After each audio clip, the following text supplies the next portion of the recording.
I've got 10 years to win a national championship, but I'm starting as an unemployed level 1 head coach on College Hoops 2K8, and I'm about as bad as it gets at this game. I'm normally all up for these rebuild challenges, but this might be pushing it a bit too much. And the first thing I have to do is decide where I want to put my 5 attributes before I even get any job offers. I think what we're going to do is go with charisma. We're going to try to max this out as soon as possible. And there is a very few select amount of schools that are willing to give me a chance since I have no coaching experience. This is going to be my first job, and I'm going to look through each one of these to decide the best one. I can find a lot of information out about each one of these schools, like Sacramento State. Their arena only seats 1,200 people. They went 10-19 the year before. Their roster isn't really good. But what I'm realizing is no matter what school I look at, since these are all starter schools, they're never going to be talented. I have to prove myself by winning at one of these spots. North Florida went 3-26 the year before. Maybe we shouldn't take them over. And I'm still searching. I thought the Citadel could be a neat option. I like their school colors, but their roster is so bad. A 52 overall is out there starting. In the end, I've settled on a school that desperately needs my help. This is just the starting spot anyway. I'm going to get multiple jobs throughout this video. And that program is going to be St. Francis, New York. If you've been active on Twitter, you might have seen that they're actually about to drop down from Division 1 to Division 3. And it's all because of finances. So maybe I can come in there, save the program, and get off to a good start with my career. Now, our arena size is only going to be 1,250 people. It's going to be hard to pack this place out ever. It seems like there's only a few players with a lot of game experience. But that's the school I decided on, and for our 2 assistants, neither of them are going to be great, so I don't think there's much to talk about here. If either of them are going to stick around, it will be Braden Lewis because he has a high ambition. He is only 29. But I think either way, I'm going to end up leaving him behind at some point in my career. The average attendance at St. Francis at the moment is 300 people per game. This is a Division 1 school. I'm going to have to convince players to somehow sign here. All these guys out in the starting lineup are either seniors or juniors. The 2 juniors are our guards, so they'll be around for an extra year. But if I just scroll through this current roster that we have, I don't think there's much to be excited about, even moving forward in the future. I want to be able to sign as many players as possible, so I'm actually going to release a couple guys from the team that have no potential. And that will be our first recruiting priority whenever building out our board, with our second priority being shooting. Only having 10 years to go from being an unknown head coach to winning a national championship, I know I can't just go after 5-star recruits off the rip. But I think if anything, I have to go after 3 stars or better, and some of these guys from New York with so many schools around us are going to be hard to win on. Like, I'm pretty positive almost this entire conference is built out of just New Jersey and New York, which is why it might not have been the best decision to start here. But I feel like I've still been able to put together a decent board of players to target. First off, a lot of international players. 6 of them are international, but then we have some local guys that we're going after, including DJ Nutter. He's from Brooklyn, New York. He's a top 250 player, and I feel like once we get into this battle, we could actually win him. It's really just going to come down to how effective our visits are, and they don't cost that many points because he's so close by. Just a couple weeks later, you can see that we're sitting in the #1 spot on him. I'm going to invite him to campus. I'm going to offer him a scholarship. And yes, before I forget to mention it, I have officially moved now. I am back in Kentucky. That is why the setup behind me has changed. I'll probably put some jerseys back up there in the near future again. Maybe it'll be DJ Nutter's if we're hanging his in the rafters. Our first game of the season is going to be against Hartford. You can see we're a 67 overall. And I can kind of just assume the expectations for this team are not going to be too high. We lost this one by 14. My first season as a coach should just be about recruiting, nothing else. We are on pace to get this 6'10 power forward, but I think we're actually going to struggle to get DJ Nutter. I don't know who USB is, but they're competing. As you can see right here, I've kind of laid out a starting 5 for the 5 players that we're going to go after with our 5 scholarships. If I get these 3 international players and the 2 regional ones, it'll be a great thing. It'll really just come down to when that first signing window hits, if Glenn Bauer and DJ Nutter decide to choose St. Francis, New York. And then for those other guys, they'll actually make those decisions later in the year. The recruiting period has started. We are going to get DJ Nutter to sign with someone else. That's actually really sad. I thought we had him locked up. He went with Stony Brook instead. We are going to get Glenn Bauer though. And then a couple of other 3 stars I was interested in chose on other schools, which is why I stopped recruiting them. I won't lie, that was a pretty big letdown, but through non-conference play, we actually won some games I wasn't expecting, like against Navy, against USF, so we're sitting at 6-6 before we get into conference play. And if you look at some of the records of the other Northeast non-conference teams, we are near the top, so we might be in line to have a pretty good year. I really don't know. I feel like our roster is very bad, but who knows? This could still be near the top of our conference. And I'm not sure if I'm even going to play a game in this first season with them, but if we do, using 5'8" point guard Zachary Turner would be pretty interesting. He does not have much size. We're definitely recruiting a taller point guard internationally from Cameroon. And we are going to lose to the mount to start conference play, but then we beat Central Connecticut, who was 2-13. If anything, I would really love if we finished this first season above 500, but we're at 12-13 at the moment. And then we beat Sacred Heart. We have Farley Dickinson left. We're going to take them down. So going into our final regular season game of the year against Long Island, there's a chance we are above 500. We just need this one to go in our favor, and we are going to beat them by 2 points. That is exactly what we needed. That's going to get us a 4th place finish in the Northeast. Robert Morris is probably going to win the conference tournament, but you never know. If we make a run to that championship, I'm playing it. And I wish I could say I made some progress on some of these world recruits, but I'm not sure they're going to sign with us even at the very end of the season. Looking at this tournament tree, I think only 8 teams make it to our conference tournament, so we have to finish in the top 8 every year to get to this point. We're playing Central Connecticut, and I know we had a better season than them since they went 10-19, but they have a higher overall. They don't have Wesley Rothstein though. He averaged 16 points per game. He was our best player as a senior. Zachary Turner was 2, and then our shooting guard was 3. Both of those players returning next year, which I like. Against Central Connecticut, we beat them by 8, and it was mainly because of the 26 points that Wesley Rothstein put up. I'm actually pretty happy with this team right now. We averaged almost 5 points per game more than the national average. I'm pretty sure our team unity is getting better. The game experience is getting better. And I completely forgot that I have 10 pep talks a year to increase player confidence, which also makes players perform at a higher level. Who knows? It's March. Maybe that'll help us against Robert Morris. And if we could pull off this upset, we'd find ourselves against Wagner in the Northeast Conference Championship. I know that both times we played them this season, we only lost by 2 points, so it's not like it's out of the possibility. But we'll just have to go ahead, see what happens against Robert Morris, and we beat them by 11. I can't believe I'm saying this, but in our first season at St. Francis, New York, we have a chance to make the NCAA tournament. And all we have to do is take down Wagner, but this is going to be a hard game for me to hop into and win. It is worth giving it our best, though, because this is how we could make it to the tournament. I mean, I have a short 10-year period to win it all. And as a head coach, this could put me on the map. They're winning the tip-off, though, and we're playing on our own court. We must be the higher seed in this matchup or something. They've already scored 4. And just an awful start all around from us, but there's a good low response. Now, I really don't know too much about this team because I thought we were just going to get through this first year with no success. But at least from what I can see so far, we're going to have a hard time scoring points. There's only one player on the court that can supposedly shoot 3-pointers. I'm letting Turner take it. And at 5'8", he's going to need a lot of space to rip shots like that. But if he gets the look, that's exactly what we need.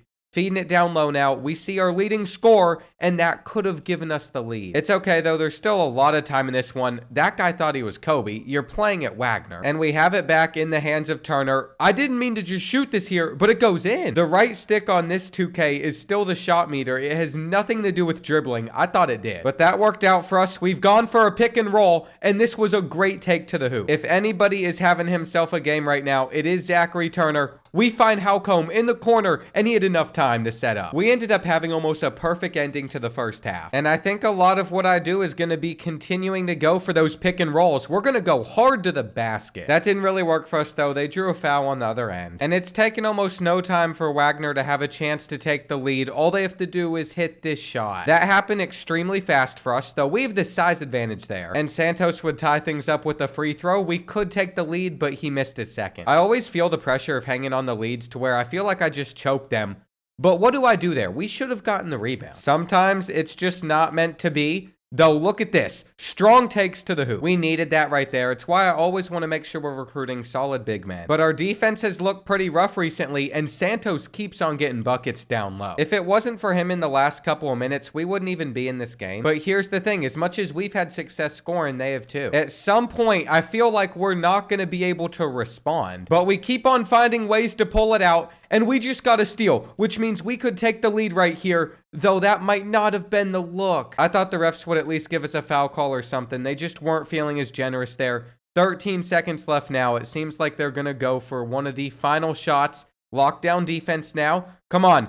5 seconds left. We got to call a timeout if that didn't go in. All right, we're going to look to throw it down the court, and it's a miss. I don't think there's anything that we can do. There's just not going to be enough time left. Unless they miss one of these free throws, but he's not. This is the game right here. We still have a chance if this rims out. We get it. They get the board. This is a joke. They didn't want us to come out on top of this. To be fair, we probably shouldn't have made it this far in the first place. It's just so frustrating how well they played at the end. Most of the time, neither team's scoring this many points. And you can see they shot almost 67% from the field. What am I supposed to do about that? Wagner must have been extremely good though. They won as a 15 seed against 2-seeded UAB, so they pulled off an upset. Xavier had themselves a pretty good run as well to the Final Four before losing. And it looks like 11-seeded Indiana is going to win the entire tournament. So there was just chaos all around going on. One thing you'll notice about the Player of the Year and the Mid-Major Player of the Year though is they're always going to come out of power forwards or centers. And that even goes for Defensive Player of the Year, Big Man of the Year, Freshman of the Year. That's why we need to get some talented power forwards and centers into our team. Inside the Northeast, at least, Wesley Rothstein was the best player. We won Conference Player of the Year with him. But he is going to graduate along with a couple other players that really helped us, and that's why we have to have a good recruiting period. I'm really happy with 17 and 14 making the conference championship for the first season, but it's not going to get me a better job offer. And that's why we're immediately going to get our charisma up to an A, and instead of maxing it out, I'm going to start working on our defense because I need us to play well soon. It says I've not been with my current team long enough to get offers anyway, so this coaching portal doesn't matter. And what I can do is I can get rid of our C- assistant and then replace him with someone that has a C grade, though none of these are going to be too exciting. When it came to the transfer portal this season, not much noise going on. This is back before it went crazy. And of the international players that we're going after, you have to have them at about 50% to get them to sign by this point, so Aaron McMillan's the only one I think we'll get. I'm actually feeling a little bit hopeless at the moment. You're just going to see 3 stars that we can try and target, but the options aren't great. And this center from Brazil is another player we have a pretty good chance at, but he's only 6'7". As for some players that aren't international, if there's other schools going after them, we're not going to stand a chance, but we should be able to get Vernon Cochran. And he was actually the first of all the players to sign with us. Going into this final week of recruiting, I'm a little bit nervous. It seems like we're not going to get the 6'7" center, but what I might do is pull his scholarship and get us another point guard. But even that wasn't enough. We could only get Deke up to 96%, so we've signed a class of 4 guys. I have no idea how good they are. I was just going off of hoping that they turned out to be decent because they're 3 stars. And there's no real way to compare our class to the rest of the Northeast Conference, but I have to assume that it's near the top. From what I can see, we did exceptionally well. 4 of our top 5 players are freshmen, so I feel like this team has to take a step forward versus last year's. And I think I might make Glenn Bauer a center just if that helps out our overall. It seems like the former 6'10" power forward is going to stay at a 66, so we'll keep him there. And I've been working on starting to build out our next recruiting board. We have 6 scholarships to offer. I just can't say I'm too excited about anybody yet because I'm afraid other schools are going to take them away. For example, all it took was another week on Galen Lovelace for me to tell that Rutgers is going to sign this guy. There's no reason to pour resources into him. And whenever it comes to Pearson McKenzie, a 6'9" center from Philadelphia, I think he's going to commit to Penn because they're a bit closer. I can invite him to campus though. I can try my hardest to get him to come to St. Francis. And I have no idea how all that's going to end up. Going into this year, we're 71 overall, so we've improved. But I also know that against teams like Seton Hall, we're probably not going to beat them. They're going to be able to blow us out. And unfortunately, from the looks of it, a couple weeks later, Pearson McKenzie is going to sign with someone else. We were able to pick up shooting guard Corey Dickey though, and also Gary Wirch at small forward. We still have 4 scholarships to use on some of these international players we'll get near the end of the year. And I'm almost positive that the rankings of the 2 players we just signed could go up throughout the year, but it might also drop. So if they become 2 stars, I'm not going to be happy. With the main portion of recruiting out of the way though, it's to the point in the season where I'm just going to sim a lot of games. We're about to take on Wagner, our rematch. They're 1 overall worse than us. And I'd really like to see that this team has improved from last year, being able to take them down where we beat them by 11. Just based off of the way that we're currently playing, I think we're going to be in a pretty high spot in our conference. But then I saw that Aaron McMillan broke his ankle for 44 days. Stuff like that can throw off the entire team, of course. And on top of it, we have 3 players that are unhappy. I think they want to transfer unless I boost their confidence, but they're all seniors, so I don't care if they're threatening to leave. Ever since that injury, we've gone 1-4. We bounced back against Monmouth. Our final game of the year is going to be a win too. And I am very proud to say we finished on top of the Northeast standings, so we're the favorite to win the conference tournament. It's not like it's that impressive of a feat. I mean, our conference is ranked 28 out of like the 30 that are in this game. And on a national average, we're actually averaging 5 points per game less than we did the year before. I really think the Northeast is just terrible this year, but if it gets me a better job offer, I'll be okay with it. Zachary Turner averaging 10.3 points per game, not as many as Isaiah Santos, but he is playing pretty well, and I hate to say this, but we're dealing with 2 injuries to some of our best starters, so we're not going to have them for a first round matchup. It's not one we should be too worried about. We're playing Central Connecticut, who's the 7 seed in the Northeast tournament. And if I'm being honest, I'm already eyeing our next opponent, which might be Wagner. If we lose this game though, that is going to be a bad decision. We'll see what ends up happening. We only beat them by 2. I can tell you this right now, with Wagner going down by 23, I'm not feeling too confident against against Sacred Heart. But we do have the higher overall roster on our side, just not by much. My thought is this is probably going to be the end of our season number 2, and if it is, it's not the end of the world. We were dealing with injuries. But next season, I want to be a part of Selection Sunday. I want to win our conference, and I think we'll be able to. It wasn't meant to be this season. I mean, Long Island's a 16 seed. They're just going to get blown out in the tournament anyway. And Aaron McMillan being healthy again doesn't mean anything to us since our year is over. Our conference, of course, didn't have success in the tournament this time around. I mean, they shouldn't have. North Carolina and Georgetown made the championship, and it was the Hoyas that came out on top. If you look at their overall build, their roster, it doesn't take that high of overalls to win it all. We are still very far off from that, though, with only a 66 overall and Zachary Turner leaving the team. I'm hoping these next freshmen are better. And that's back-to-back seasons where we have gone 17 and 14. We have 3 attribute boosts that we're able to use, so we're going to get charisma up there, and then we're going to get our defense to a B+. But now I'm curious, what job offers could we get in year number 2? I didn't think we were going to get any exciting ones. Louisiana Lafayette could work, though. They're currently in the 14th best conference, the Sun Belt. We have to take a look at this roster build. Everybody would be returning for another year. And the Cajun Dome has 12,000 as an arena capacity. I think we're headed down to Louisiana Lafayette. I'm going to leave after 2 seasons. There's still a chance I could get a job offer at a school like Boise State, though. I just don't think I'm going to be able to risk it and see if it's there. And with that in mind, I am going to accept the job, becoming Louisiana Lafayette's next head coach. Remember, I only have 10 years to go from being unknown to winning a national championship. I think what I'm going to do is get rid of both of my coordinators and get in some guys that are better on the offensive and defensive side of the ball. I really just want to get some good coaches in here that can teach the fundamentals well. It looks like we're not going to get anybody out of the transfer portal again. And it's time we start to take a look at the roster we're working with. All these guys still are going to go another year in their class, so they might be seniors, but that's okay. We have some good experience, another year to sign better talent. And then for bringing in my own players, it turns out we have no scholarships available, so I can't do anything in recruiting. If you're asking me, that's a major hit to take, especially since the entire roster went through their offseason, and you're going to see that we have 8 seniors on this team. But it also seems like Louisiana has been heavily recruiting some other 3-stars, and we're going to have pretty easy access to try and get them to sign. I feel like what I've done is I've ended up building out a pretty impressive board. No telling if we're actually going to have a shot at some of these players like 4-star point guard Bobby Joe Dixon, but at the moment it seems like we will. And a couple weeks later, you're going to see we have 2 prospects that are already at 100% interest, but they can't sign and accept their scholarship for like another month. I really don't like that because it gives them a chance to change their mind, and I think no matter what I do on Bobby Joe Dixon, we're just not going to beat out Baylor for him. So that's why when the day comes where he makes his decision, I'm not going to be upset whenever he chooses Baylor. But I would at least appreciate a couple wins before that day comes, and it looks like we have been able to get that. The recruiting signing period has started. We beat Campbell, and Bobby Joe Dixon signed with someone else. Is it the end of the world though? No, we shouldn't be getting 4-stars at Louisiana Lafayette before I have any success. We're still bringing in other targets, and I was really hoping that we could get Holland Wells and Wallace Blazingame to also commit this week, but I don't think they're going to. There is only one way to actually make that happen, and it's moving a lot of the players that are already one position to a different one, so I am going to try it. Which sure enough did work for us, so the method has gotten us 4 signed recruits, already burning half of our scholarships. What's crazy is we still have another 4 scholarships to use in the off-season recruiting period. Some of these players are pretty high ranked for what I thought we could get at Louisiana Lafayette. And with everyone's positions back to normal now, it's time to build a starting lineup out of this team that will hopefully have a pretty good year. We're going to have quite a few shooters out there on the floor. I actually moved our highest overall player to power forward so we could get a little bit more work done down low. And Pat fit perfectly there because he is both 87 offensive and defensive rebounding. Both of our guards are also 3-point shooters, so I find that pretty exciting. And I inherited a team that only won 11 games last year, so I wasn't really sure what to expect out of this year, but we're currently 10-7. The second that we started losing a lot of games, though, I knew that we were going to be dealing with a lot of injuries. And also some players that are unhappy, but either they're seniors or they're low enough overalls, I don't care if they transfer out. When we didn't have a center out there on the court, things were rough, but the second he comes back from injury, we're on a 4-game winning streak. We're going to end the year with a 3-point loss. And I'm not excited to say this, but our best shooting guard, Clyde Hunter, is out with a broken finger for 15 days. That is a heavy loss to take as we're about to start playing in our conference tournament, but we're a top 8 team, so no matter how many teams make the conference tournament, we're in there. It's just clearly going to be a bit more difficult in the Sun Belt versus what it was in the Northeast. We have somehow managed to get a first-round bye, though. I'm not sure how we lucked into that. We weren't a top 4 team in the conference, but it turns out we had the tiebreaker for 5th place over 3 other teams that went 9-9 in conference play, so we'll take it. That gave us some time to get healthy before we play South Alabama, whose logo used to be so ugly. Will it matter, though? That is what we are about to find out. We're going to beat them by a 11. And that would be great and all if our next opponent wasn't Western Kentucky. If we somehow beat the Hilltoppers, we'd play Arkansas Little Rock in the championship. The thing about the Hilltoppers, though, is they went 22-6 this year. And with their overall being that much higher than ours, I already know how this is going to go. If I played it, we would probably be in a lot of trouble. Rhett Willingham has been injured. He tore his ACL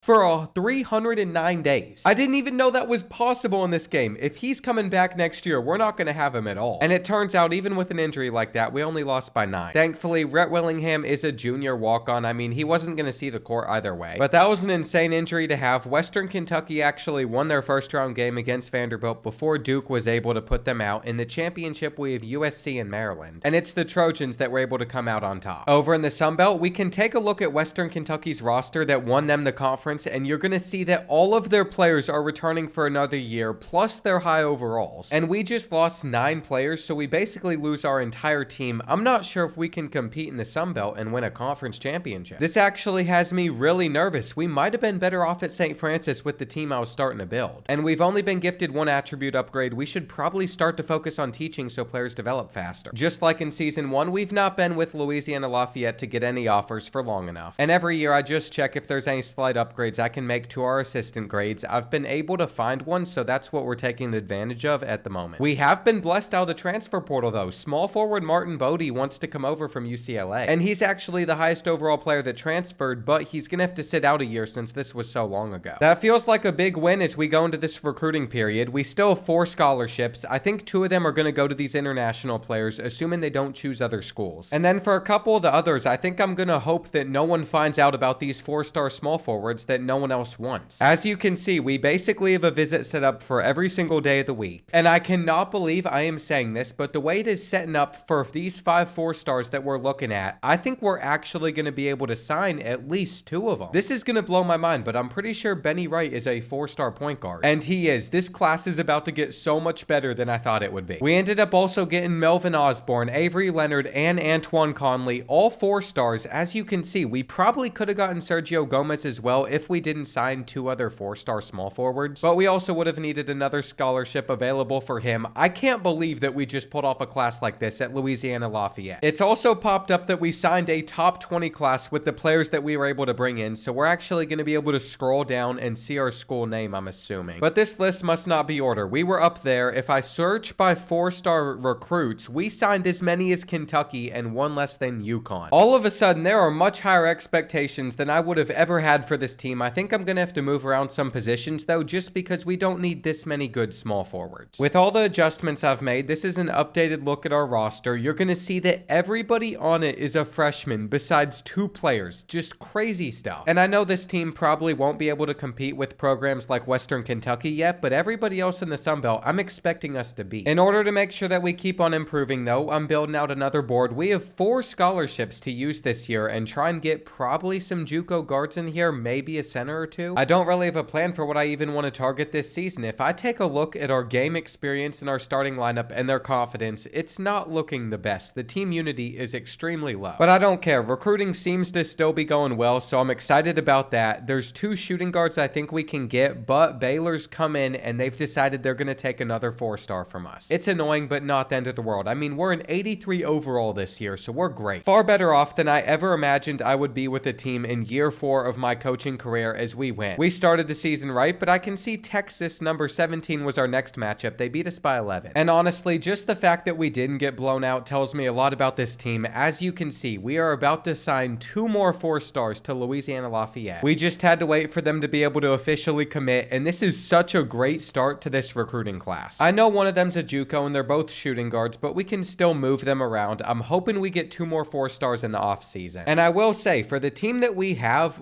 lost a lot more games than I thought we would have by this point in the year. We're currently sitting at 5-10. Part of that has to do with our best player, Avery Leonard, at an 80 overall being injured though. Another pulled groin injury down here with Marshall Can. And it just doesn't make any sense to me, but it seems like we are guaranteed to have a worse record than Louisiana Lafayette had the year before they hired me. We were literally the worst team in the conference. We're not going to make it to the conference tournament because of that. It only says 11 teams get in. And if I compare our roster to some of the other ones that we were facing off against, you would see our overalls are so much higher than theirs. I don't know what went wrong. I really think it has to do with team unity and game experience, which will definitely be up next year. But if I were to look at these players' confidence, you would see that it's actually really high for being terrible. I think what it comes back to is we didn't have any scores on this team the way we should have. Melvin Osborne barely got over 10 points per game, just like Avery Leonard. And Martin Bodie should be on our team next year, but I'm afraid they're just going to let him graduate since he's a senior without him ever stepping on the court. Not being a part of the conference tournament really hurts. I did not see that coming after what happened the year before, but it's okay. FAU won it. And they lost in the first round to Cincinnati by 9 points. As for the Final Four, this is what it looked like. Just because I'm back home living in Louisville again, though, does not mean this is what I wanted to see. The Cardinals won the championship. And the only good things that are going to come out of this year are having a few players on the freshman all-conference team. I've also gotten my contract renewed for 2 years, which I didn't even realize was up for grabs. And I think it's pretty clear I'm not going to consider any other coaching offers when we're only losing Clyde Hunter, one player. I've actually progressively gotten worse ever since leaving St. Francis, New York. But my theory is if I start to pour more into teaching, players develop faster, we might actually win more games. I also have to see what other job offers I could get. It's gonna be stuff like Texas A&M Corporal Christian or whatever it is. They went 24-3 this past year, but their team is nowhere near as good as the roster we had, at least overall wise. See, here's the thing. I could go back to a smaller school in a smaller conference and definitely have success. But I simply cannot afford to take a step back like that whenever we have to keep on moving forward. This time around, we didn't get anybody in the transfer portal, but it didn't help us anyway. At least I don't think it will, unless Martin Bodie is still on this roster by the time we get past this final recruiting period. That would be really big for us. I was kind of hoping this center would just be a guarantee of someone we could land, but we clearly don't have a chance if he's only at 28% interest. And I don't know why, but for whatever reason, the only players that seem to be available are more guards, which we definitely don't need more of. There might be a little bit of hope though. For whatever reason, I found Marty McKnight, a 7-foot center no one else is interested in, at least at the moment. But then this message popped up. Marty McKnight signed with someone else. That's right. I did all this work to try and get him after discovering him, and LSU just swept in at the last second, took him away from us. But I think we're still gonna have a couple options. These kids just aren't as tall, so I almost don't want to recruit them. Instead, I converted 6'10" Antoine Colley, who was a power forward, over to center for us. And the final player I'm gonna bring in is 3-star Carlton Horner, who's a power forward. The reason I wanted him over Franklin was he was actually ranked in the top 150. And I think with these additions, there is no way that our team gets any worse than it was this past year. I do really think our ceiling has to be pretty high with this current lineup. I mean, these guys are going to be so good, especially since most of them are only sophomores. Plus, we got to keep Martin Bodie the transfer for a season, so we're going to have him for his senior year. The way things are set up right now, all of our positions are very balanced. We have a 76 overall or higher starting everywhere. And we still have a couple of scholarships available, so I can still look around in recruiting and try and find the missing pieces. What I wouldn't exactly say is a missing piece is a shooting guard, but Jim Craven said as a 5-star prospect he would be willing to play for Louisiana Lafayette, so we had to go after him. No other school did. And then we're also in the running to get the number 80 overall player in the class, Nicola Reddick, a power forward that we could move to center. Let's just say as an 85 overall team, things are looking far better for us than I ever thought they'd be. But players like Melvin Osborne getting injured could end up hurting us. We beat LSU in our first matchup, which I wasn't expecting. And with the recruiting period starting, we have signed Nicola Reddick, the 4-star. You know what I want to see though? I want to see Jim Craven, a 5-star prospect, actually sign with us. It is so close. We cannot afford to have him pass up on it. But I have nothing left to pitch to him because I've already pitched him on everything. By the end of this week, if he still hasn't decided on coming to our school, which he didn't, we're going to have to wait until the off season. And I have a feeling that by the time we get there, we're not going to be the team that's in first place. I just don't think the game wanted to let us get a 5-star. One thing I'll point out as well is 3 of our best 5 players are injured, which is going to affect us throughout the rest of the year that we're going to sim. But they are very short injuries, so I can just hope that we get healthy and then we don't have to worry about it again. If there's anybody in the Sun Belt that could beat us, it would be Western Kentucky as an 84 overall, which is why I'm pretty excited to see how this one goes. We have the home court advantage and we beat them by 7. What that lets me know is if we're lucky enough to get to the Sun Belt Championship, we should be able to beat them. And what did I say about Jim Craven? Throughout the year, other teams were going to enter the battle. Kansas State is the one I'm afraid that he might still decide on. They came out of nowhere, and then this message popped up, but we have no pep talks left, so I can't convince either of them to stay. And that's a pretty big problem. These are 2 younger players I really don't want to lose to the transfer portal. Either way, though, at least we've had a really good season. If we could end this year strong, we would only have had 6 losses. But I think either way it works out for us. We still have a lead for Jim Craven. And then we tied Middle Tennessee for the Sun Belt regular season conference championship. Our team unity's going up, so is our game experience. experience, which is a really good sign. But I will say, fan support is lacking. We only get 35% attendance. I know the stadium's big, but I want to see more people coming out. There's more talent here now than Louisiana Lafayette has ever had in their school's history combined. And I know our first matchup's not hard, but I don't like Western Kentucky's on our side of the bracket. I think we should have no issues with the Panthers. They must have changed their logo up a little bit too. It looks different than what they have now. That was just an embarrassment though. Our teams are so similar. I almost should play this. But I do feel like if we're gonna take down the Hilltoppers, we're actually better off by just simming. I really don't have that much faith in myself on this game, which I honestly shouldn't. We're gonna win by 15 though. And it looks like on the other side of the bracket, Troy lost to New Orleans by 1, so we're playing them. They went 14-16 this year. This is one I should be able to take control of. And I'm excited to play in this conference championship. All of these guys that are out there on the court can shoot so much better than what we had at St. Francis. Even Antoine Conley, our center, has an 83-pointer. And if I can't find a way to beat the Privateers, that's going to be a major issue. This team was built for this moment. In Season 5, I could win my first conference championship. And just swinging it around already, I can tell that we're going to get open looks at 3, which are going to lead to some good shots. We've literally every advantage on our side going into this matchup, and we're going to be able to get a block there. But the best part about this team is even with Conley, our center, this kid used to be a small forward, so he can be aggressive. Whenever it comes to scoring, I don't think we're going to have many issues. They aren't either. But that's all right. We're just going to keep on swinging it around, and that is such a slow release, but Conley grabs the board and puts it in with a foul. This is exactly why it is so important that you have someone that's a great center. But I will say, we have run into some issues, gone on a little bit of a drought, so right now it's 8-8. I'm not the biggest fan of that, but we're looking for a cross-court pass, 3 in their face. And the transfer's making quite the impact for us, but they're about to respond.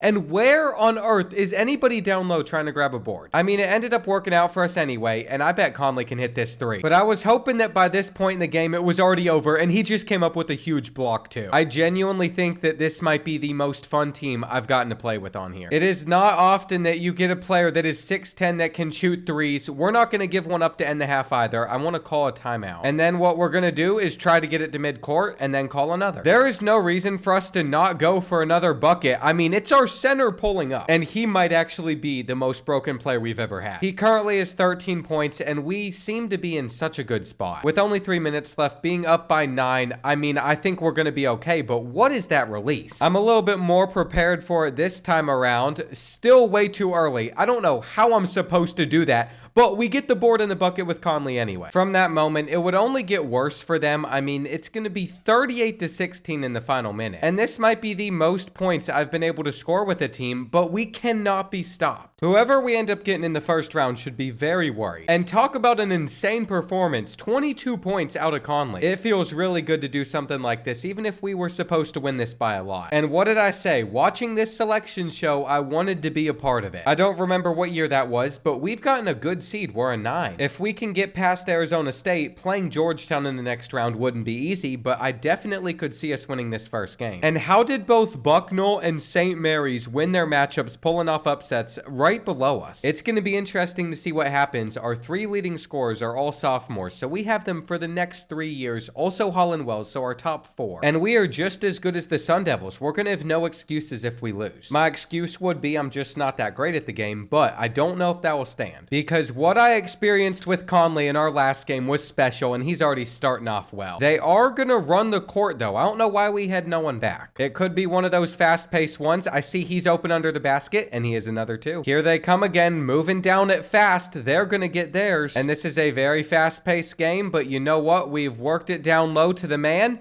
and he can't be guarded. I have built a cheat code at center. Are they about to take a lead, though? They are not. But I will give them credit. They've done a great job staying in this game. Once they figured out how to stop Conley, we've yet to have as much success, though we keep on trying to find a way to get it down to him anyway. He missed. And then they took the lead, but we're going to try to run the court to tie it back up, which we didn't do. Maybe a little simulating isn't the worst thing in the world. I mean, they keep on getting foul calls if they don't make their shot. And sure enough, guess who's back to the line on their next possession? As well as I thought we started this game offensively, they've had a good half themselves. I'm literally just playing bully ball at this point. We're going to get a look at 3. That's a quick release. And it's important to keep in mind, Wells can pull that off, but they responded with one of their own. We're trying to run it down the court in the final 3 seconds of the half.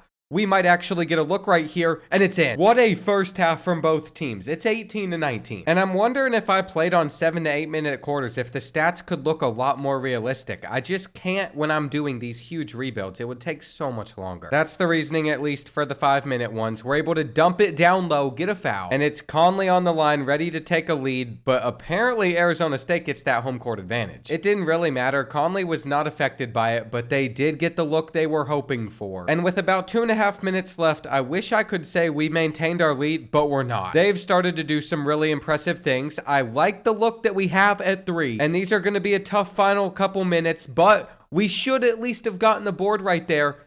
How do they have the ball still? Goaltending. That is frustrating to say the least. We probably should have this in the hands of Conley right now, but I see the corner. It isn't there. We threw it away last second. 6 seconds left on the shot clock now. We just had to put something up. And that has sent Osborne to the line, but he has an awful free throw. How am I supposed to shoot free throws with this team whenever we get that slow release? Give me that board with Conley. We can tie it up. The pressure is on in these final 75 seconds. Why did he just fall over? I don't really understand what just happened right there, but we've worked it underneath. That was a great move from Leonard. And this final minute is going to be full of tight moments. They just pulled it in our face. I mean, I don't know what to do about that. We're going to have to respond back, preferably with a 3 or a quick 2.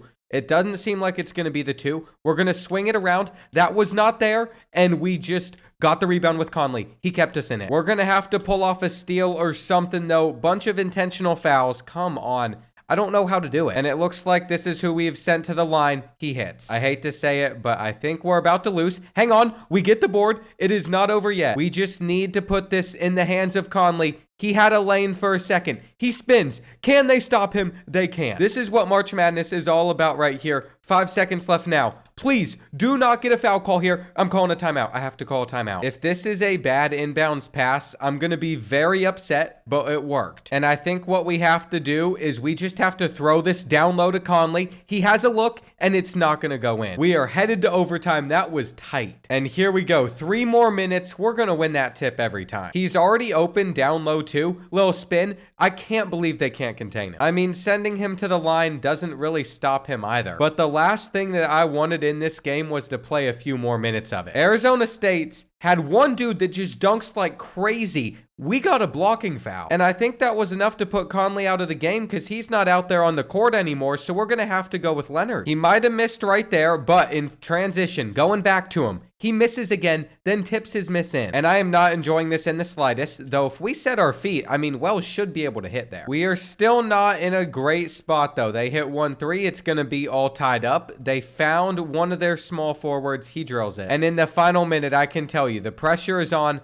I'm still trying to go to work with Leonard because down low, that's what's worked for us. It was a 5-second closely guarded. And that call is so frustrating. They just hit a 3 in our face. I don't know how, but we are trailing by 2. We don't have our star that we've been able to lean on, so it's Wells' time to shine maybe. I mean, going down low has been the key. Just about 30 seconds left as well. They're probably going to dribble out a lot of this clock before getting off a shot. And it seems like they have been able to get someone. I jumped prematurely. 6 seconds left on the shot clock now.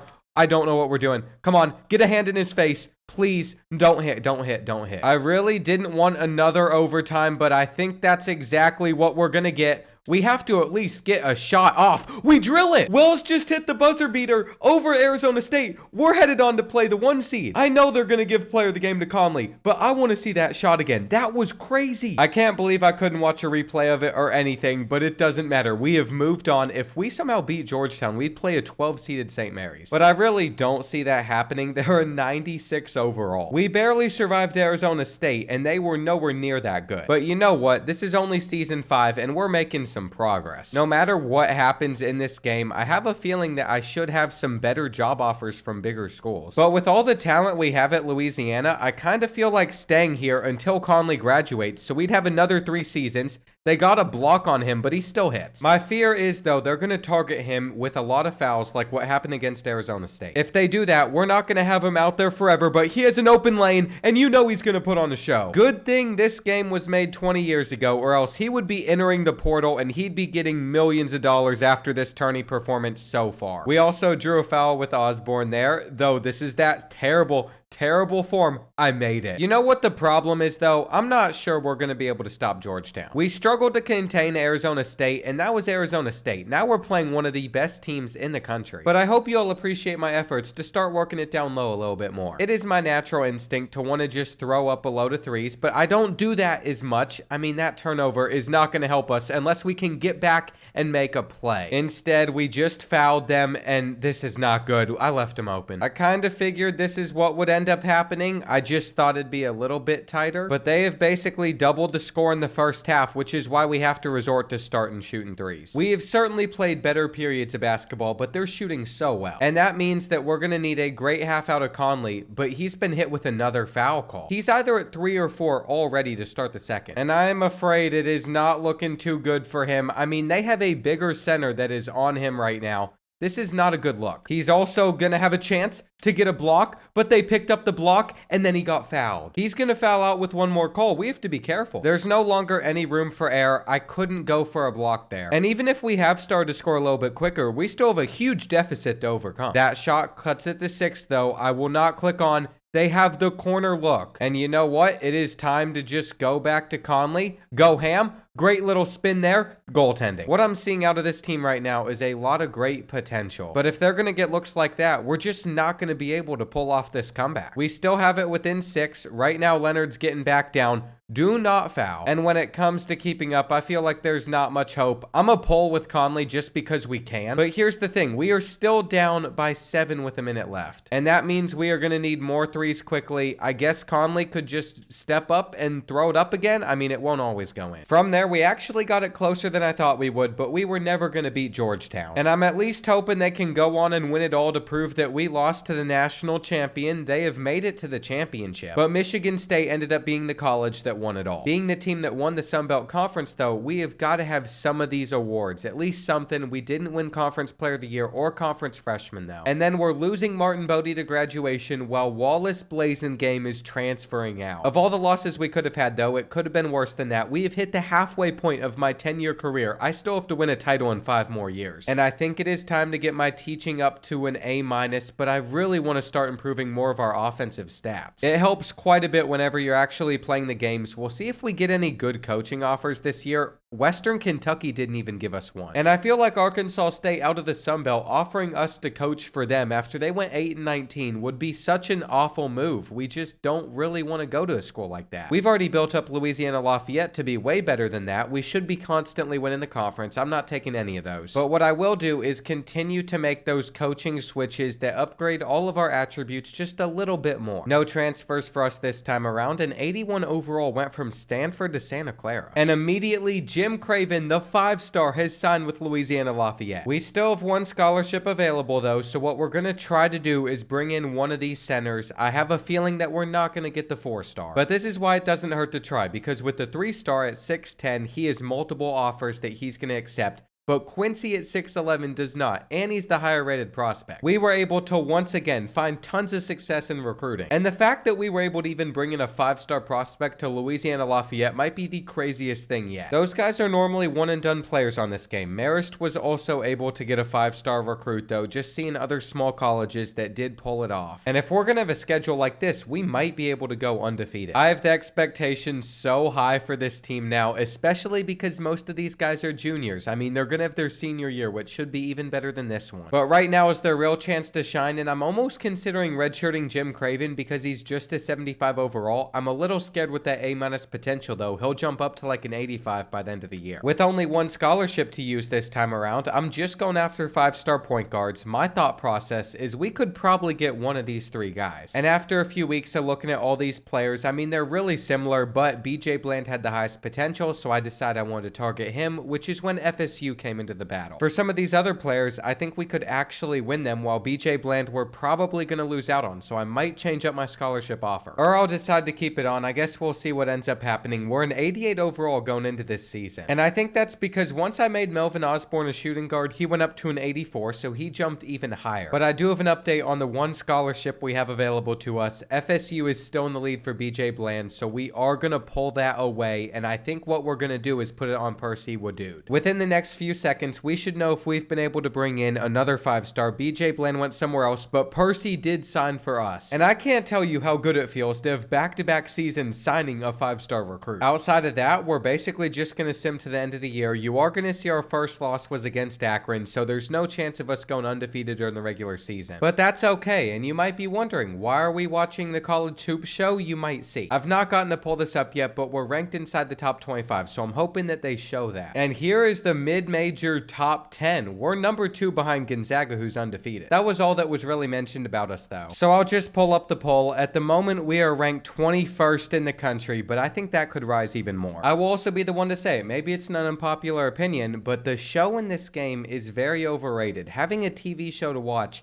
has like a great idea in theory, but when you actually go to do it, I just skip over it 99% of the time anyway. I know this is a very old game, but it just doesn't seem to highlight the stuff I want it to highlight. We picked up a couple of losses, and it's not going to prevent us from finishing first in our conference by a few games. I mean, we're the best team in the Sun Belt, but I was a little bit worried it could hold us back from having an at-large bid to the tournament. That's not the case, though. Our RPI is sitting at 17. We've averaged 80 points per game this year, the most that we have ever scored. And Antoine Conley is finally starting to show out, averaging 17.6 points per game. Avery Leonard right behind him. It is always the big men that dominate. It's also a miracle that by this point in the year, we have yet to have any major injuries that I've at least noticed. But getting Western Kentucky as our first tournament matchup is very unlucky. I think if anybody were to knock us out, it would probably be them. But at the same time, they went 15-13 this year. There's no way that they could be that good, and they weren't. After facing them, though, I've noticed Middle Tennessee as a roster just as solid as theirs. So it seems like the Sun Belt is starting to elevate as a conference the better that we do, but we're headed to the championship. I'm not really surprised by it. We're going to be facing off against North Texas, and they were able to go 21-9, but they're only an 81 overall. We already won this last year. I see no reason to hop into it. I am confident this team will pull it off, but we were only able to pull it off by 2 points. And I'm wondering what seed we're going to be able to get. My prediction is going to be 5. They have us ranked at 18 in this selection show, but we were actually able to get a 4 seed, which is incredible. There was also a chance that North Texas got an at-large bid, so I'm hoping that we're able to make the Sun Belt a 2-bid conference. It just didn't happen. Maybe some other year. Right now, all these conferences are ranked above it, and we could get upset, but I feel like there's no way that we do against Cornell. To me, this feels like a game that we should sim with no issues at all. We're going to beat them by 19. And sure enough, we are not going to get lucky. Temple isn't going to beat Illinois, so we have to play the Fighting Illini next. Last year, we were not able to make it past the round of 32, but I'm hoping that when I play this game, we're able to pull it off and we're able to get to the Sweet 16. I am going in raw, though. It is my first game of the day, so I could be a little bit rusty. And I feel like last night I'd really figured out a method whenever it came to working it down low to Conley, but we could be shooting a lot more threes now. See, here's the thing. I know that we have the speed to work it down low.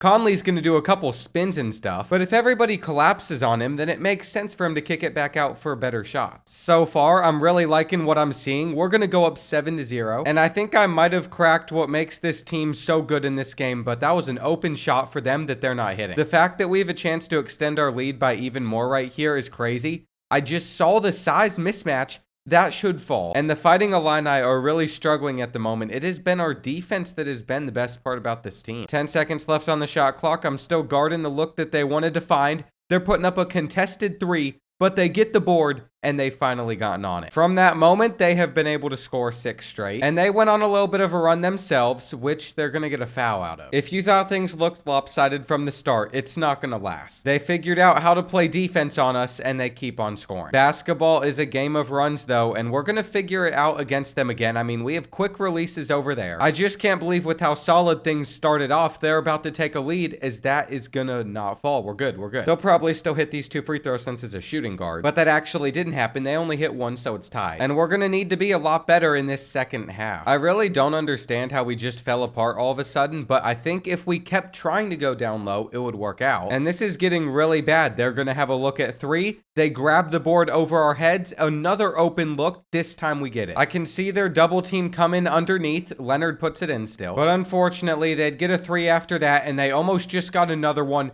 They're going to go up by 5. You know what? I think this is what I get for not shooting many threes in this game. Going down low to Conley can only work for so long. And I think what we're going to have to do is have some transition looks or something but I keep turning it over. That into a three-pointer was one of the worst mistakes I could have made at this point in the game. It's basically over, and as they go up strong, they're gonna take a 10-point lead with a foul. I really don't know what happened here. Maybe I should have just been trying to shoot threes with Conley. This is gonna be one that I'm never gonna want to talk about again. We couldn't beat Illinois. It's frustrating to say the least, but we know that they were a really good team. We would have gotten to play 8-seeded Xavier. Illinois made their run all the way to the championship. And sure enough, we lost to the national champions, so should I even feel bad about it? At one point, we were right there with them. I'm gonna win my first Conference Coach of the Year award. But we surprisingly did not win a single thing outside of that. I just don't think we're putting up the best stats. It is what it is, though. We're playing good team ball. My contract was renewed for 4 years. And the only loss we're dealing with at the moment is shooting guard J.W.D. Long. What we need to do in the next 4 years, though, is start at a new school and win a championship there, or get Louisiana Lafayette all the way. I'm not sure which I'm gonna go with. It'll depend on the job offers I get. And we're gonna be able to increase my teaching up to an A+.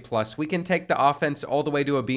We're gonna keep putting those up. Plus, maybe we get a job offer from a school like Maryland or Iowa. I really have no idea what we have earned so far. I don't think we're getting that. Maybe Arkansas. My only fear is this team is atrocious. They went 8-23. They are gonna have only a couple players that are above a 70 overall. And I honestly think we're in a better position right now than where we'd be there, though Gonzaga really interests me. I just don't know about their roster since most of these kids are seniors and we wouldn't have them. I can also say their conference would be like a lateral movement to the Sun Belt, which isn't really pushing forward as a coach. And so what I've done is I have stayed at Louisiana, but we have an opportunity to get all new assistants in here. They're going to be B- rated, and that is so much better. When it comes to the transfer portal, we got lucky that one season, but I'm expecting throughout the rest of this, we're just not going to have that same luck. But it's not like we needed it. We had no scholarships available this year because we already signed 5-star point guard Percy Woodou. This is the season I've really been waiting for at Louisiana Lafayette. A lot of our guys are seniors, so we're going to have a tougher schedule with teams like Kentucky on there. And let's just be real, our team unity plus our game experience is going to be at an all-time high, which can only help us. This is going to be my last year with Louisiana Lafayette most likely, so I'm hoping we go far. Melvin Osborne is an 86 overall. We have 3-point shooters. We have Conley that's going to be a beast. And I still can't believe we have an entire starting lineup of seniors. That type of stuff doesn't happen in college basketball much anymore, especially when it's players that have all gotten recruited and stayed at that school. I'm going to try to find a couple 5-stars for us to go after that we have a chance at competing for, like Ian Wright, though he is 5'7". And I still haven't decided which of the guys on our target board I'm actually going to go after, but I'll pick a few of them and load a bunch of hours into them. Well, one thing I also just picked up on was we're starting this season ranked inside the top 10. We are highly projected to be well, but we're only a 90 overall with our first game of the season being against Iowa State. I thought our overall might be a little bit more up there. Holland Wells has already been injured. It is the first game of the season. We won by 3, but that felt extremely unlucky. You're also going to see that I was going after the #1 player in the country. North Carolina's just going to have that edge. There isn't only good news going on, though. I'm pretty sure we're about to lose out on this 5-star point guard to Wright State. But even if that happens, I don't think I can have any complaints because we still have not lost. There it is. Micah Agger signed with someone else. He went to Wright State over Louisiana Lafayette. It's not like it's great options either way, but we did get 4-star Darrell Emmett, and then when it comes to this JUCO small forward, we just don't have enough interest to get him to sign. It really stinks we fell short on a 5-star, but we have a huge matchup coming up against Kentucky. We are still undefeated at this point in the year. After this, it is conference games. I'm pretty sure the Wildcats are going to have a higher overall than us, but I just had to double check. And they don't, but we're playing this one at Rupp. Please do not ruin our perfect season. They don't. We might have a chance at being ranked #1 at some point this season if we can keep this up. Memphis is probably going to stay undefeated too. And our RPI is currently sitting at #1 in the country, but the media poll and especially the coaches poll doesn't respect us the same way. At least the Cajun Dome is completely full, 100% attendance. And we are scoring 82 points per game. We have had nothing that comes close to this year. We are literally so close to coming up on that #1 spot as well. We're currently sitting at #2 in the country. I just don't think this team's going to lose. What are we waiting for though? Probably another loss coming from Louisville. Florida's also having a really good season. We're the only undefeated team left in the country. The main problem is the coaches poll still has us a little bit lower, so we can't get that #1 spot. Every single time it gets to Sunday, I'm just hoping that the poll comes out and we are up to #1 in the country. It hasn't happened yet, but just the fact that we could go 30-0 during the regular season is incredible enough. We have to beat Troy, and we do. I can only imagine how good that Louisville team is though if they're currently sitting at 27-1. And look at this roster. They have 490+ overalls out there on the court. We don't stand a chance against them. It is what it is though. We don't have to get that #1 spot. Antoine Conley might be in the running for some national awards, averaging 22 points points per game. And Troy's the second place team in the Sun Belt, but they're not even close to us. 6 losses versus our 0. I was kind of hoping we could be in a 2-bid conference this year, but their RPI's at 51, so it's probably not going to be high enough. I'm not even sure if they're on the bubble watch at the moment, and that's not good. When it comes to us, though, and what we're going to do in this conference tournament, I don't think there's any purpose to simming game by game because we already know exactly what's going to happen here. I expected those 3 wins, and we had no issues beating all 3 of those teams, taking down Western Kentucky for a Sun Belt championship. Going into this Selection Sunday show, though, I'm feeling very excited, and that's because we have been able to get a 1 seed in the East. It looks like to get to the championship, assuming Louisville gets out of their region, we'd have to play them if we somehow make it that far. And we won't even know who our first opponent is because they're going to be out of the play-in winner. If there's any conference we should probably look out for, it's the Big East. They put 9 teams into the tournament, and it looks like our first couple games are going to be against Portland State and then UTEP. Coming in at a 72 overall, we have nothing to worry about. And I'm not sure I've ever seen a team drop 120 points in this game before, but we had some really good performances out of these 2 guys. Next up is the Miners. They're an 85 overall, so a lot tougher. But as frustrating as some of the injuries we had throughout the year were, we have no injuries right now. We are fully healthy, and we have made it to the Sweet 16 for the first time. This is where I should probably start hopping into some games, though. NC State's going to be a 4 seed. On the other side of the region, we have Texas A&M and Syracuse. And then apparently Louisville is on the other side of the bracket, which doesn't make much sense to me. That's not how it was shown.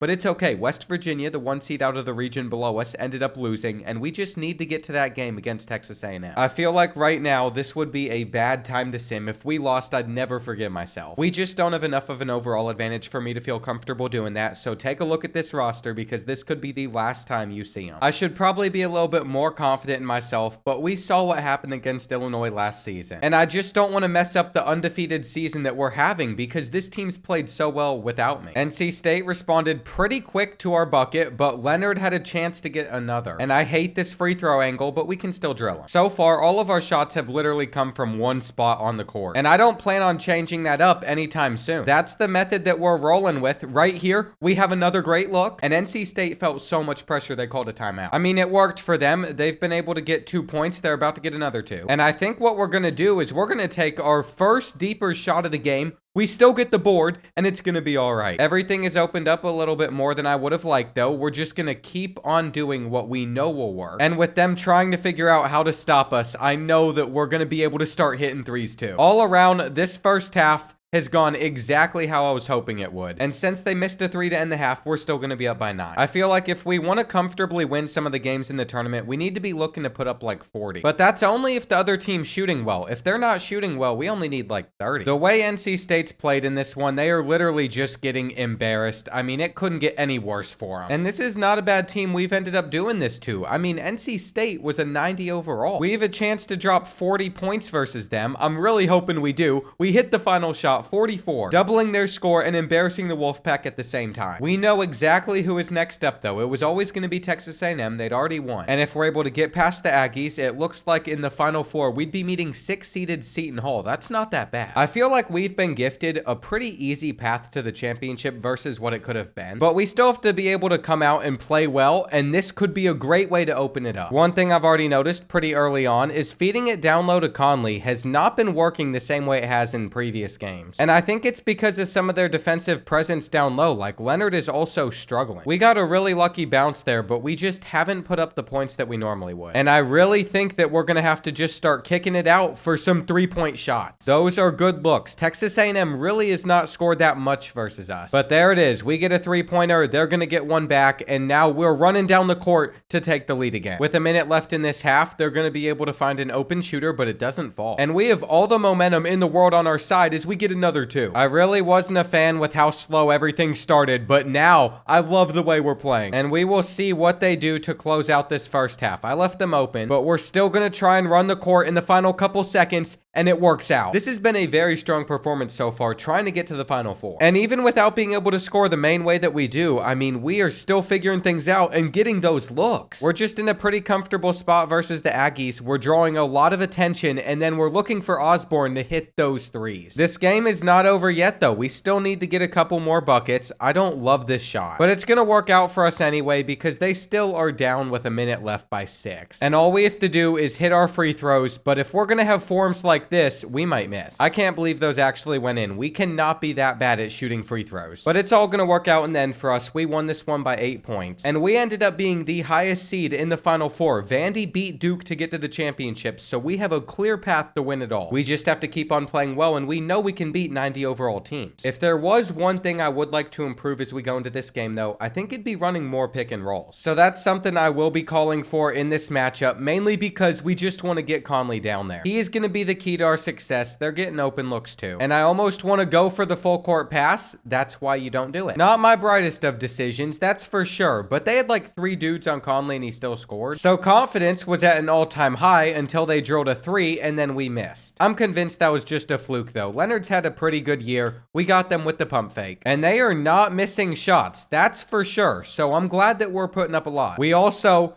might be able to hit a 3 with Conley. I think I held on for a bit too long, but I just haven't shot that many 3s in this video. This was a quicker release and it goes in. It really feels like we needed that, especially since they are still going. Like no mistakes out of them offensively so far. It's crazy. However, we did finally get what we were hoping for. They turned the ball over. Can we get that roll out of Conley, please? This has been a really solid first half. I already know that they're probably going to go for getting a 3 off. They got underneath, and the Pirates somehow managed to get it within 2. I'm not kidding that we are playing so well. Both of us are shooting over 77% from the field. So even if this is not near the most amount of points we've had in a game, you can tell it's a very efficient one. And that's why it feels like Seton Hall can do no wrong, but they've started this second half with not just 1 steal, but 2. Turnovers are everything, and they just shot it from behind the basket. So we're going to go for the pick and roll right here. We have to wait. Conley gets open, and he gets us another. He is playing out of his mind right now. He draws so much attention. We're going to get that look at 3. And I am waiting for our mistakes to start happening. They just haven't yet. What's crazy is I see in the corner that we have a shot right there. We have a quick release. I was ready for it. And it is nice to see the more patient we're with this team, the better we play. I am a little bit worried that we aren't going to be able to close out against Seton Hall still, though. I mean, if they hit a 3, it's within 4. We were in their face right there. They get the tip. And now we have such an open look at 3 that I couldn't pass it up. I think that'll do it unless they manage to hit one right back, which they did. And then we lost the ball where they're going to throw it down. We're only up by 3. If we don't hit this free throw, we're probably going to choke this game. I am so glad that I remembered Osborne shot free throws like that. And here we go. We just need one more. We should be all right. They ended up missing another shot, but they came down the court and hit a 3 anyway, which is why it is so important that we continue to hit our free throws. As long as they don't hit a 3 right here, this game is over, but they do. And it's going to take 42 points to beat Seton Hall. We have done it, though. We've made it to the national championship behind Conley. And it's going to be either us or Vanderbilt winning it all. I know that if this was Duke, I'd be a lot more worried, but they are the higher overall team. And that just means we're going to have to be playing at our best. We're so close to a fully undefeated season. It all comes down to this. I have no idea how Vanderbilt plays. I hope it's not shooting a lot of 3s, but they are going to miss already. And I feel like that's something we might not have even seen against Seton Hall. We've drawn in a lot of attention, and then I hit the wrong button there. But I am still going to look for that open shot, little spin, and it's going to fall. We know exactly who our key talent in this game is going to be. They're not going to hit that either. And let's call for a little pick and roll action. We're going to get exactly what we wanted right there. Dish it down low, and then he's short. I know that Vanderbilt's not going to be held scoreless for too long. I mean, they're just bound to do something right. And I was right about that. On their next possession, they would hit a 3,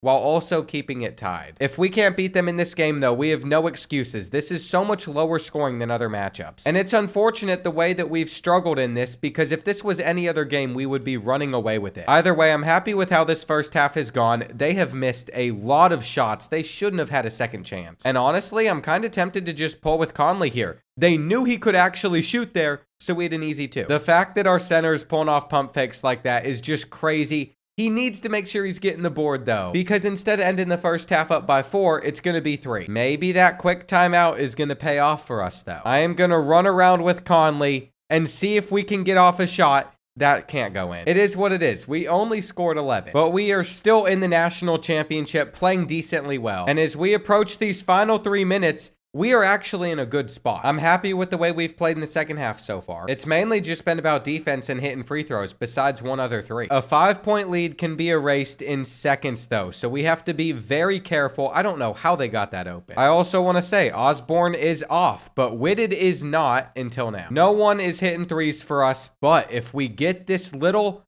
Pick and roll going. That's how we're going to score. We also forced a steal off the inbounds, got another 2, and we almost got it again. They're going to launch it. It's out of bounds. I cannot believe how terribly Vanderbilt has played in this game. They're not going to stop Conley. He has been the best. We forced another steal off of the inbound, and I almost shot that out of just pure enjoyment. You know what? We're going to pull up with Conley from 3. He's not going to make it. And this game is technically not over yet because of it. Was it the smartest thing I've ever done? Absolutely not. But it's okay. They're not guarding him anyway. He'll get it eventually. And I'm pretty sure they're going to have to start intentionally fouling, or we could just get a foul and a bucket. Never mind. For whatever reason, when this was already going to roll in, he jumped up and somehow touched the ball. And because his fingernail literally just graced the top of that ball, they called for basket interference. All I'm saying is Vanderbilt better not come back in the final 43 seconds. What happened right there? We have it. And a couple of free throws are going to end any hopes the Commodores had. We have done it in not just 10 years, but 7 years. From an unknown coach to winning a championship, I didn't think it'd come at Louisiana. But you know what? The main piece was Conley. He was a monster for us. We're in the paper. And with his 14 points, 6 rebounds, 2 steals, he had a great game. Here's the real question though. What do I do for the final 3 years of my coaching career now? Because this is a 10-year thing. We could try to win 2 championships, 3 championships. And the bottom half of this roster, despite losing 5 seniors, isn't that bad. We also know most likely that we would be bringing in these 3 4-stars plus anyone else we find. But we got our national championship. I think we have to look at the job market. 39-0. We didn't win player of the year, but we won mid-major player of the year with Antoine Conley. And we also won coach of the year, which is great. We're going to have so many upgrades available. We basically lost our starting 5 though, besides for Wells. Ever since he got injured, he was our 6th man instead of starting. And I don't know if getting drafted is by player overall in this game, because Melvin Osborne was our highest at an 87. He did not enter the draft, but we did get Antoine Conley to enter the draft. This really is an impressive 7 seasons though to have in this game. I didn't think I was going to be able to turn around a team that fast and have this much success. I've had some long rebuilds. And with our 5 attribute upgrades, our defense awareness is going to be through the roof, which is going to be super nice. Now it's time to see where we can coach at. I would assume even Northwestern would offer us the job, so we can literally pick from all of these schools. But there are only 4 I'd choose between. Missouri went 8-21. This is back when they're in the Big 12. I don't think we're going to roll with them. Their roster isn't the best. But neither is Virginia's. There's not much to be excited about. Going 6-22 in the ACC's rough. Oregon State out in the old Pac-12 is going to have a lineup of 4 seniors. All of those players would be gone. We'd only be working with Bishop. And then there's Northwestern. We basically get to recruit out of Chicago. I think it's a little bit farther away from there though. Not sure where it is exactly. There's a couple sophomore starters. And the team unity's high. They were the closest to being above 500 of all the teams we can choose between. I think we're going with Northwestern. It's kind of funny. Welsh Ryan Arena is smaller than what we're playing in at Louisiana at the moment. But of all the job offers out there, this is the best one that we're going to get this year, so we're going to accept it. We are also going to have the opportunity to get another assistant that has higher charisma than what we're working with right now. This will be really effective for recruiting. And I was hoping we had someone transfer from Louisiana up here to Northwestern, but not a single player did. It's time to take a real look at what we're working with in these final 3 seasons though. Northwestern, it's going to be 74 overall players and lower because those 2 seniors are going to be gone. Actually, a lot of young players though. And then they've already made 3 signings, but this could be an issue because I'm not sure I want them all. We have no scholarships available, so I can't add any talent to the team. And I'm starting to think my best chance at winning another championship was just staying at Louisiana for the final 3 years of this video. All I can do is just release players from the team that don't have high potential and then hope that we get some more recruiting slots. And this year we have 2 scholarships to work with, which is not that bad. I can do stuff with this. What I've done is I've built out a board of 8 targets. I would love to get some of these power forwards, centers, small forwards, but mainly just going to go after the 5-star guards since we have 2 scholarships. And I have a bad feeling about how this season's going to go if we're only an 80 overall. Obviously, teams like Lehigh should be winnable matchups for us. We're going to beat them by 21. But there are others I'm not so sure about, and we're starting to make some progress. We have found a couple players that we're offering scholarships to. Once we see teams like Texas beating us out, we know we're not going to get them. And as a backup, we have 4-star 6'10" Arthur Brewington at power forward that we would move to center, and I know he would be a beast. One way or another, I think we're about to make a lot of noise in recruiting. It should start to pop up the other players are signing for us. We've gotten Lamptey, the 5-star point guard, and we also got Mark Chalid, so we've signed 2 5-stars in my first year at Northwestern. It actually really stinks, though, that we're not going to be able to get this 6'10" power forward. I mean, this is the key to winning a championship. With that out of the way, now we can actually focus on winning games. This is what our starting lineup looks like. I ended up moving Meredith over to center because he was tall. He has B potential, but he's a senior. So it's not like we're going to have him for long, but look at this. We are currently sitting at 7-1. Now, I know the second that we start Big Ten play, all of this winning is going to end. We've been playing some weaker opponents. Even Wyoming took us down. But it was nice while it lasted. We've gotten a couple great wins, like we beat Purdue, we beat Minnesota, and playing the Boilermakers for a second time, we beat them again. What ended up happening, though, was we started to lose a lot more. And I think it's pretty understandable why, but we are going to finish above 500. We finished the season strong. It also threw me off whenever I opened up the Big Ten conference standings, and it was this small of a conference. This is before all the expansion when it was actually a reasonable size. And we're currently sitting at an RPI of 68, so if we won like 3 or 4 more games, we probably would have been a tournament team. Instead, though, I'm expecting us to lose in the first round of the conference tournament. And even if we did somehow take down Michigan, we're just going to lose right after that. We lost by 1. At this level, it really didn't mean much for us or any of these teams, really. Indiana won the entire thing, but we beat Indiana this season. And our leading scorer was injured, so we're going to say that was our excuse for some of the issues this season. Scooter Meredith is going to be gone, averaging 11 points per game. And Louisiana Lafayette lost in the first round to Vanderbilt. It was a championship rematch, but they are struggling without me. That kind of caught me a bit off guard. They still went 27-8, 90 overall team this year, but they struggled against the top 50 in the RPI ranking. And that was with a really solid roster that I built. Even Darnell Emmett didn't decommit after I recruited him. There's still 2 years left in my coaching career in this 10-year video, so we'll see if I made the right decision coming to Northwestern. If I can turn them around that fast, Notre Dame won it all. And the only good news I can give you out of this season was Mobito Garrity, our 6'11 power forward as a freshman, made the freshman all-conference Big Ten team. That's literally it, though. We're going to lose a couple of pieces. I'm hoping that we can lose a lot more next year so I can make more signings. And my job security should not be that low. I'm not a miracle worker. We've gotten 4 attribute upgrades, though, so we're going to be able to max out our offense and defense. That should help our overall a bit. And this is the last year that anybody that we get out of the transfer portal could play for us in Season 10. I was really hoping with some of the cuts I made, some scholarships would come available, but we still have no more to spend. And what that means is these 2 players, the 2 5-stars, are going to be the only 2 players that we can sign. We were along with like 7 other teams that were also able to sign a couple 5-stars. Louisville had 3 of them. And Joaquim Lamptey is going to come in as an 81 overall. He's a JUCO junior 5-star recruit. Our other 5-star is going to be a 77. But here's the real news. We have 8 scholarships available that we can spend, and I'm just going to go crazy in recruiting. I ended up putting together a board of 7 players. I'm hoping that we can sign 3 or 4 guys in this period. You're going to see Northwestern is up there with all these other schools competing in these battles. And a lot of those players are local, so we had 5 visits scheduled for this week. With a better team this year, I'm hoping that they're willing to consider playing for Northwestern. But as you can see, certain players we're just going to be losing on. Like Indiana, if they offer a scholarship, he is gone. They've offered a scholarship to this point guard. He's not going to side with us.